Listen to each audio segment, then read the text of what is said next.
नमस्कार, मी गौरी सूर्यवंशी. एस मराठीमध्ये आपलं स्वागत. वळूया आजच्या बातमीकडे.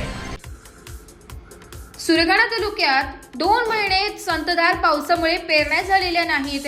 खरीपाची शेती पूर्णपणे उद्ध्वस्त झाली आहे. त्यामुळे शासनाने याची त्वरित दखल घेत ओला दुष्काळ जाहीर करावा, तसेच केंद्र सरकारची कामगार शेतकरी विरोधी धोरणे हाणून पाडा, असे प्रतिपादन भारतीय कम्युनिस्ट पक्षातर्फे आयोजित देशव्यापी संपात मार्गदर्शन प्रसंगी माजी आमदार JP गावित यांनी केले.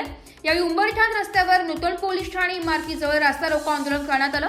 या संपात सुभाष चौधरी, जनार्दन भोये, भिका राठोड, उत्तम कडू, विजय घांगळे, चंद्रकांत वाकेरे, भास्कर जाधव, अजय पवार, सुभाष भोये, भरत पवार, श्याम पवार, अंगणवाडी संघटना अध्यक्ष मंजुळा गावित, परशुराम गावित, आशा स्वयंसेविका प्रमुख बेबी गवळी, मंजुळा धूम सह तालुक्यातील सरपंच, कामगार, शेतकरी सहभागी झाले होते.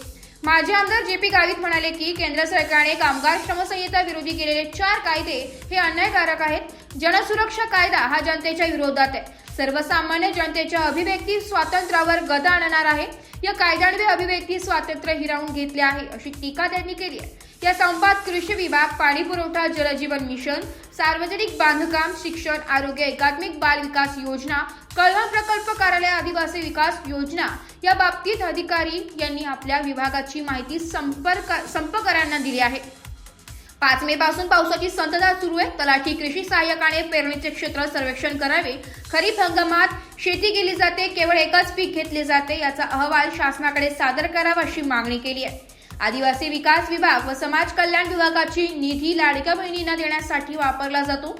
वनजीणीची मोजणी केली जात नाही. प्रमाणपत्रावर क्षेत्र आहे तेवढी मोजणी न करता कसत असलेली ताब्यातील जमीन मोजून मिळाली पाहिजे. त्याचा 7/12 तयार झाला पाहिजे. अंगणवाडी कार्यकर्ती, आशा, पोषण आहार कर्मचारी यांना वेतनानुसार पगार देण्यात यावा. पावसामुळे पेरणी होऊ शकली नाही. सतत अतिवृष्टीमुळे पिके धोक्यात आली आहे. शासकीय आश्रमशाळेत शिक्षक नसल्याने विद्यार्थ्यांचे शैक्षणिक नुकसान होत आहे. त्वरित शिक्षकांनी नेमणूक करावी. पाणी पुरवठा, जलजीवन मिशन योजनेत निकृष्ट दर्जाचे कामे झाली आहेत. त्यामुळे शासनाच्या पैशाचा गैरव्यवहार झालाय.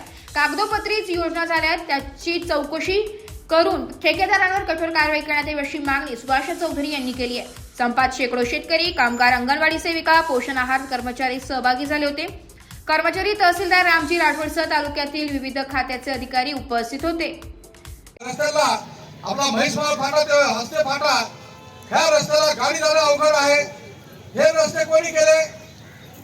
हे PWD वाल्यांनी केले की नाही?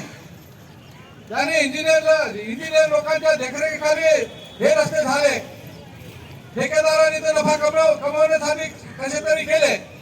एस मराठी न्यूज साठी प्रतिनिधी रतन चौधरी, सुरगाणा.